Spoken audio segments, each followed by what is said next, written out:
दोस्तों, कुंभ मेला को लेकर भीम आर्मी के चीफ और नगीना के सांसद चंद्रशेखर आजाद ने जो बात कही थी वो बात हूबहू अब सत्य प्रतीत होती हुई दिख रही है। आपको बता दूं कि देखिए, चंद्रशेखर आजाद ने कुंभ मेला को लेकर सिर्फ इतनी सी बात कह दिया था कि जो लोग पाप किए वो लोग कुंभ में स्नान करने के लिए जाते हैं। उसके बाद तमाम धर्म गुरुओं के द्वारा, तमाम संतों के द्वारा, कई बड़े बड़े पॉलिटिशियन के द्वारा, कई कई योगी के मंत्रियों के द्वारा चंद्रशेखर आजाद के ऊपर अभद्र टिप्पणी करने का काम किया गया।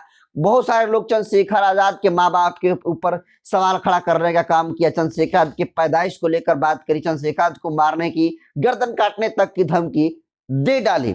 लेकिन देखिए, आज चंद्रशेखर आजाद ने जिस बात को कहा है उस बात को दोहराने का काम बड़े बड़े धर्म गुरु भी अब कर रहे हैं। और फिलहाल आपको बता दूं कि देखिए, कुंभ मेला में एक साध्वी पहुंची हुई है, जिस साध्वी का नाम हर्षा रिछारिया है। और वो हर्षा रिछारिया दोस्तों कुंभ मेला में गई थी साध्वी बनकर, और उसको लेकर आनंद स्वरूप नाम का एक संत व्यक्ति कहता है कि ये जो है अपना मेकअप करके आती है, आईब्रो सेट करके आती है, यानी पूरे के पूरे जो मेकअप बनाकर हर्ष रिछारिया आई थी उस पर सवाल खड़ा करने का काम जो आनंद स्वरूप संत वो किया। उस कुंभ में तुम्हारी जैसी कई लाख लड़कियां आई हुई हैं, मैंने किसी को कुछ नहीं कहा। तुम आचार्य के रथ पर सवार होकर के मीडिया को बाइट दे रही थी कि मैं 2 साल से इस जीवन में हूं, 2 साल से साध्वी हूं। जब मैं असलियत को जाना तो तुमको रोकना मेरा कर्तव्य है। और उसके बाद हर्षा रिछारिया ने आकर जो है लाइव इस बात को कही कि मैं तो अपने जीवन को छोड़कर, मैं जो भौतिक जीवन था उसे जीवन को छोड़कर मैं साध्वी बनी, लेकिन हमसे इस कुंभ का, चूंकि जीवन में एक बार आता है, मेरे से छीन लिया गया। वो कह रही है कि जो आनंद स्वरूप हैं उनको पाप लगेगा। और एक बात और वो कह रही है, कहने के लिए खुद को तो संत कह रहे हैं, लेकिन उनको शर्म आनी चाहिए कि एक उनकी बेटी समान मैं हूं और मुझको जो है वो मेकअप वाली कह रहे हैं।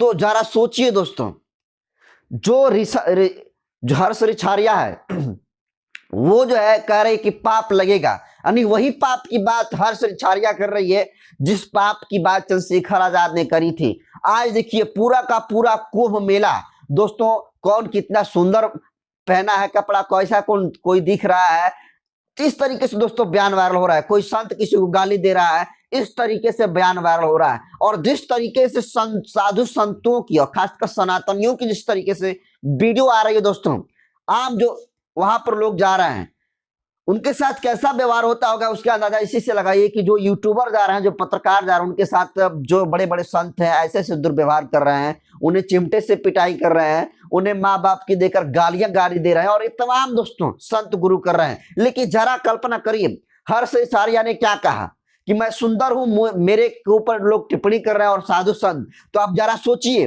कि साधु संत को तो अच्छाई बुराई से, सुंदरता से या कुरूपता से कोई मतलब नहीं होना चाहिए, लेकिन वो भी जो है सवाल उठा रहे हैं कि वो इतनी सुंदर है, वो इतनी खराब है।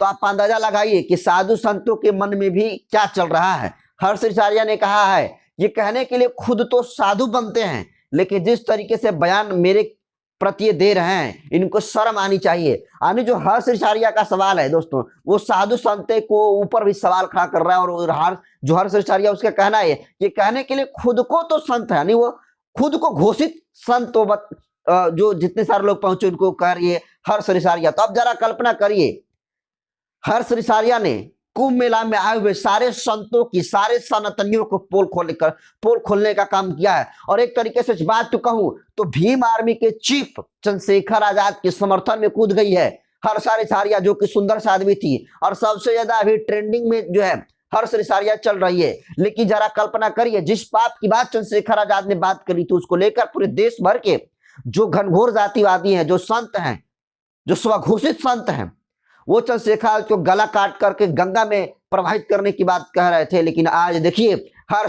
जो चंद्रशेखर आजाद, उनकी बात को दोहराने का काम हर्ष रिछारिया कर रही है, बड़े बड़े जो है धर्म गुरु कर रहे हैं। और आपको पता होगा कि देखिए, शंकराचार्य, वो शंकराचार्य जिनका नाम अभिमेक्तेश्वरानंद है, जिनको पढ़ा लिखा शंकराचार्य माना जाता है, जिन्हें समझदार शंकराचार्य माना जाता है, उन्होंने भी चंद्रशेखर आजाद की इस बात का समर्थन किया। लेकिन इस देश में कुछ पॉलिटिशियन ऐसे हैं, जो कुछ संत ऐसे हैं जो पॉलिटिकली रूप से कहें तो इफेक्टेड हैं, वो जो है चंद्रशेखर आजाद के बयान को लेते हैं और उसके बाद तरह तरह के बयान देकर चंद्रशेखर आजाद को मरवाने का, उनके पैदाइश के ऊपर सवाल खड़ा कराने का काम करते हैं। और जो जो लोग दोस्तों चंद्रशेखर आजाद के खिलाफ जहर उगलने का काम किए हैं, उन तमाम लोगों के ऊपर पुलिस प्रशासन बड़ी कर जो है कार्रवाई कर रही है। और आपने देखा कि अभी नागेश सम्राट बिहार की राजधानी पटना कराने वाला लड़का चंद्रशेखर आजाद को बोला और वो व्यक्ति ने नाक रगड़ कर सबके सामने माफी मांगने का काम किया।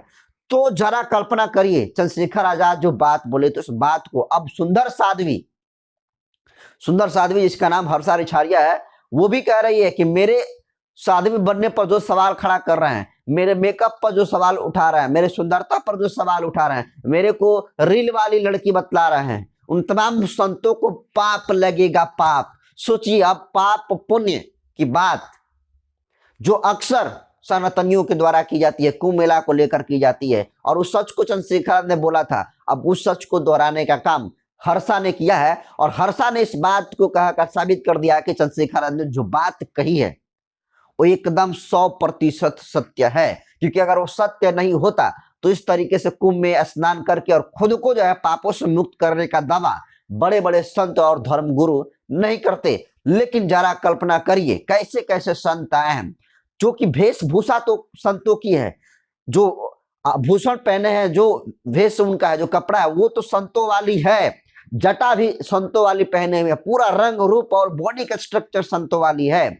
लेकिन वो जब बोल रहे हैं तो जहर उगल रहे हैं और वो किसी भी तरीके से नहीं लग रहा है कि वो संत हैं। वो संत के रूप में जिस तरीके से लठैत भाषा का इस्तेमाल कर रहे हैं, बिल्कुल एक तरीके से कहें तो गुंडे वाली भाषा का इस्तेमाल कर रहे हैं। क्योंकि अगर कोई व्यक्ति किसी इस देश के जो संवैधानिक पद पर हो, मेंबर ऑफ पार्लियामेंट हो, उस व्यक्ति को ये कहना उसका गर्दन उतार देंगे, जरा सोचिए ये संत की भाषा हो सकती है क्या? आप जरा कल्पना करिए कि इस देश में जितने सारे संत हैं वो किसी ना किसी पार्टी से इफेक्टेड हैं, जबकि संतों को पार्टी से, जाति से, धर्म से कोई मतलब नहीं होना चाहिए। लेकिन अभी आपने देखा कि किस तरीके से रामभद्राचार्य ने पॉलिटिकली इफेक्टेड होकर ये कहे कि इस देश में बीजेपी इकलौती ऐसी पार्टी है जो सबका भला कर सकती है। यानी जो रामभद्राचार्य उनको बीजेपी सिर्फ दिखती है कि वो अच्छा भला कर लेती है, लोगों का कल्याण कर लेती है। आप जरा कल्पना करिए, बागेश्वर वाले धीरेन्द्र कृष्ण शास्त्री किसके प्रचार करते दिखते हैं? बीजेपी का। रामभद्राचार्य किसका प्रचार करते हुए दिखते हैं? बीजेपी का। और ये तमाम लोगों के आसपास कौन घूमते हैं? बीजेपी के लोग। इनके चार्टेड प्लान कौन जो है बुक करके देता है? बीजेपी के लोग। तो आप कल्पना करिए कि जितने सारे बाबा हैं जो धर्म के चाशनी में डुबाकर लोगों को अंधभक्त बनाने का काम कर रहे हैं, ये सारे के सारे बाबा लोग बीजेपी के द्वारा जो है प्रोजेक्टेड किए गए हैं। और ये तमाम लोगों को ये काम दिया गया है कि आप धर्म के आड़ में लोगों को आप अंधा बनाइए और अंधा बनाकर आप उन्हें बीजेपी का वोटर बनाने का काम करिए, जिसको एक्सपोज करने का काम अब तमाम लोग कर रहे हैं। और देखिए इसी के बहाने आपको बता दूं कि पॉलिटिकली से इफेक्टेड होकर ही बीजेपी की तरफ कैसे हिंदू समाज के लोग जाएं, इसी को लेकर कुंभ मेले का आयोजन किया। लेकिन देखिए कुंभ मेले का जो सच्चाई था वो सबके सामने आ गया। जो कुंभ मेले का वास्तविक सत्य हो, जो उसमें मतलब धर्म की बात होनी चाहिए, उसमें नैतिकता की, मोरल की बात होनी चाहिए, लेकिन इस सारी चीजों को छोड़कर कौन व्यक्ति क्या पहना है इस पर जो है बात हो रही है। तो आप कल्पना करिए कि जिस बात को इस देश के सबसे बहुजनों के मजबूत आवाज, बुलंद आवाज चंद्रशेखर आजाद ने कहने का काम किया था, दोहराने का काम किया था, अब उसी बात को रिपीट करने का काम तमाम इस कुंभ मेला में आए हुए बड़े बड़े संत और बड़े बड़े साध्वी भी कर रही हैं। इसका मतलब ये कि देखिए चंद्रशेखर आजाद जो बात कही थी वो बिल्कुल 100% सत्य निकली। तो जिस तरीके से हर्षा ने चंद्रशेखर आजाद को समर्थन किया है उनकी जैसी भाषा का इस्तेमाल करके, और पूरे कुंभ मेले में आए हुए सनातनियों को एक्सपोज करने का काम किया, उसको आप कैसे देखते हैं कमेंट कर दीजिए। वीडियो जनतंत्र के चैनल पर देख रहे हैं तो चैनल को सब्सक्राइब कर दीजिए। बहुत बहुत धन्यवाद।